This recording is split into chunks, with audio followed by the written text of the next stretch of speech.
দাদি কি রে নাতি ভাই কি কর? নতুন বউ কিবা করে কান্দে অল্প শুনানছে আমার কি আর হে বয়স আছে? অমনে শুনান।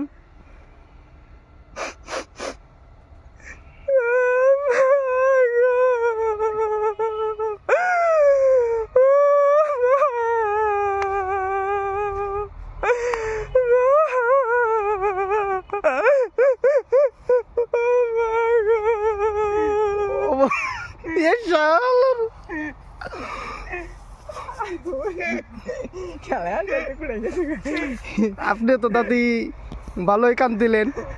আপনি দেখি বেটা মানুষ দাদা আমাদের দাদার না গালিতে দেখা যায়। আমি কোনদিন দাদি আবার যাবো? আমার যে দাঁড়িয়ে আছে, মোচ আছে, চোখ আছে, নাক আছে, জিবলা আছে, কুজিবলে উল্টা কে আপনার?